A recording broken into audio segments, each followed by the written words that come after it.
Good afternoon. Today we shall be discussing Anita Desai's novel In Custody. Anita Desai's novel In Custody was written and published in 1984. It is a novel which is set in Delhi and it was shortlisted for the Booker Prize in 1984 itself. Now, this novel revolves around a character named Deven who earns a living by teaching Hindi literature to college students in Delhi. As his true interest was Urdu poetry, he jumped at the chance to meet the great Urdu poet Noor. Under advice of his friend Murad, an editor of a periodical devoted to Urdu literature, Deven procures a second-hand tape recorder so that he can help transcribe Noor's Urdu poetry, as well as conduct an interview or even write the memoirs of Noor. However, as the novel progresses, we see that things do not happen as he expects them to. It is pertinent at the outset to discuss the personality of the hero Deven before discussing his poetic adoration. As we know, he is a Hindi professor in a suburban college, having a mid-level intellectual caliber. He is economically hard-pressed, burdened in marriage with a typically timid, loyal wife, and has a son. He has no really high ambition or distinction. His reflexes are sluggish, as Desai describes, and he is never ready with the apt word or action, nor is he a brilliant teacher in college. He inherited from his asthmatic father diffidence and a certain lack of domineering nature or confidence. He owes love of Urdu poetry to his father as a cultural heritage. He has two distinct powers: the critical intellectual power of a professor and the creative power of a poet, though most of his poems happen to be rejected by publishers and his poetic faculty is shown to be gradually withering after marriage. Unlike the accompanist, the Tanpura player, he plays only second fiddle in life and is often playing the role of an adorer. Thus, he is temperamentally and intellectually suited to love and adore an idol, which in this case is the poet Noor. This is the need of his ego, as it were, his psyche. Poetic estimation is thus his lifeblood and central motive. The motive of poetic veneration has many subtle interior facets: a love of poetry generally, a love of the poet, the galvanizing transmission of glamour from living personality to poetry, a feeling of hero worship, and the joy of higher emotional, artistic, and spiritual companionship which he visualizes he would be having once he gets into contact with Noor. In all these, Deven and Noor are alternately at the receiving and transmitting ends. Deven accords veneration, Noor receives it and is elated. Noor offers love and grace, and Deven in turn is gratified.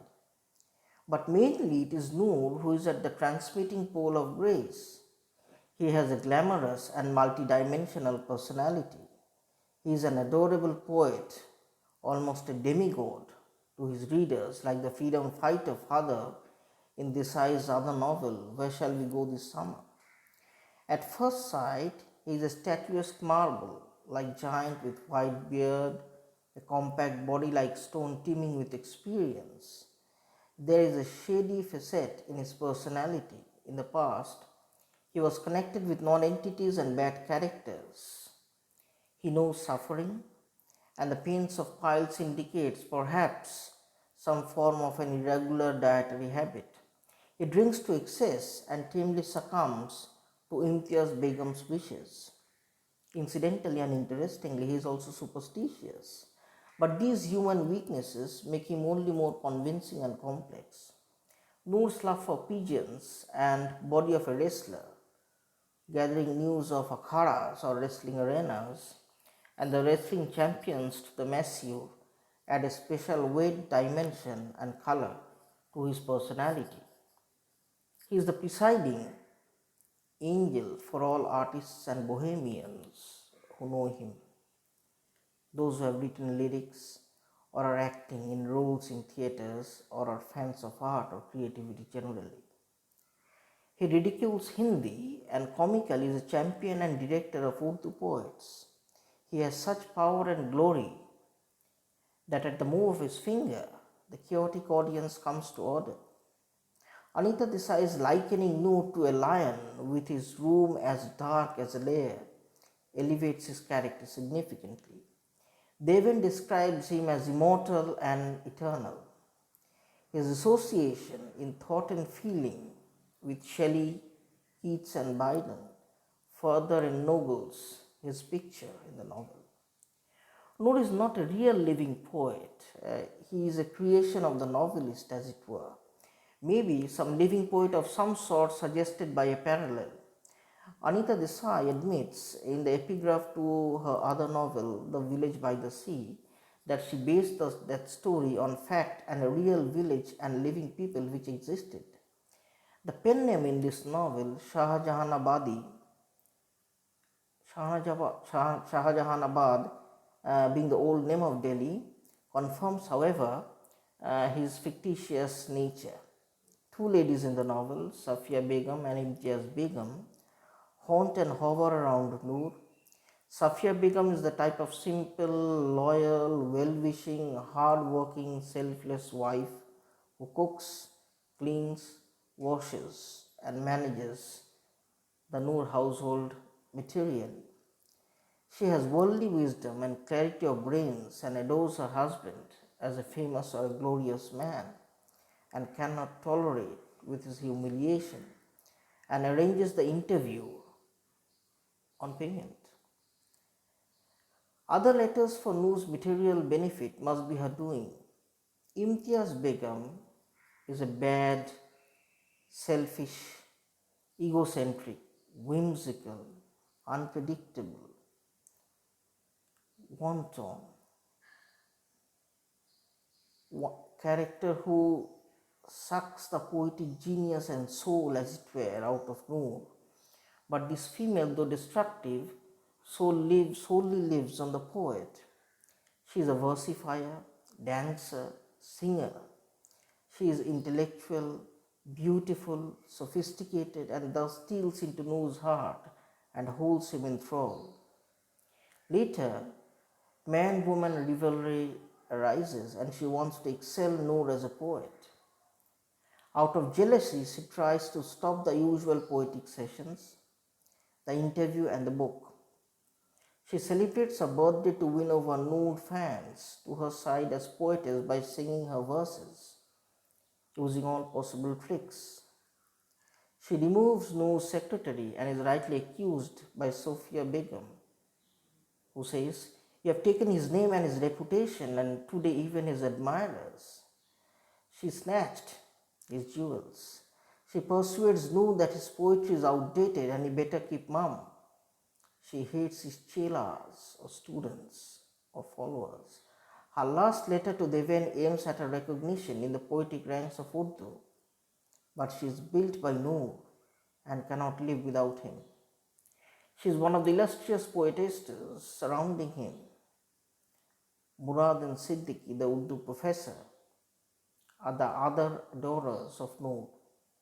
Thus, it is notable the entire dramatis personae, as it were, in the novel are created only to support the central theme and the central characters.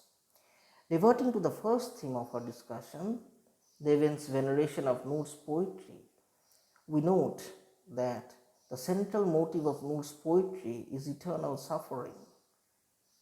Many sins and much suffering, such is the pattern fate has traced on my tablet with blood, he writes. Devon is moved by this note of eternal suffering. Every nurse of aspiration that Noor supposedly nurtured once came to naught, and that is reflected in his poetry. Nevertheless, Desai implies that a magic or a glory, a fragrance radiates from the verses and the personality of Noor, and Devin and his followers, the Noor's followers, they are attracted by this honeydew, as it were. Coming to the third point, Noor's verse will be charming even when he is dead. But living Noor transmits a glamour and grace to his poetry which is magical. It was not Noor's name that was bringing about this transformation. It was his genius, his art, Desai says. But Noor is not mere a poet, he is also the hero of Devan's aspirations and dreamland whom he worships. Contact with him is a gloriously successful pursuit. The magic name of Noor brings a stir and exultation to Devan, and Noor's humiliation at Imtiaz Begum's hands shocks him. The epitome of Devan's poetic adoration is the magic bond between the two, which is essentially artistic and spiritual.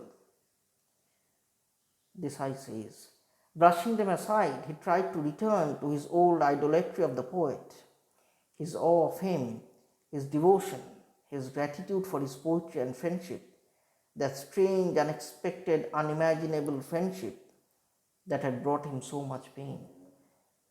Unquote. This companionship has both assets and liabilities. Here lies the greatness of the novel. The richness of the novel depends on various themes packed in it: professor versus poet, critic versus creative artist, Hindu-Urdu rivalry, Hindu-Muslim antagonism, the suffering of Indian intellectuals, the dissolution of an artist's talent by a woman writer, editor dependence and exploitation, spontaneity of poetic inspiration, dream and reality of poetic fascination, rising above mediocrity, poetic nausea and disgust, the tirade that universities are cemeteries and asylums for failures, and at professors as jackals feeding on the artists' carcasses. The characters very successful in the novel embody and express these themes.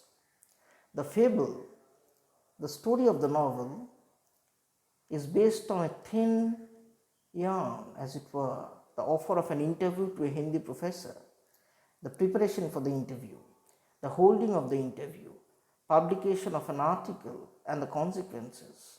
All these incidents concern Noor and Devain. There is no solid action in the novel in the traditional sense. Devain's movements at Mirpur and Delhi, his journeys between Mirpur and Delhi, his activities in the college, and the city of Delhi pertaining to the interview and the article, these are all by way of action. But all this intellectual and occasionally accompanied by physical effort is serious, as is portrayed in the novel. It is meant to be so.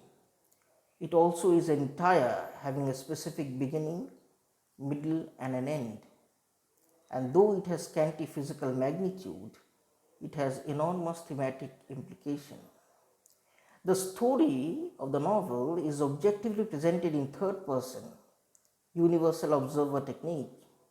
Descriptions of Mirpur, Chandni Chowk, Murad's office, Noor's house are all marked by racy objective movement and are in good taste.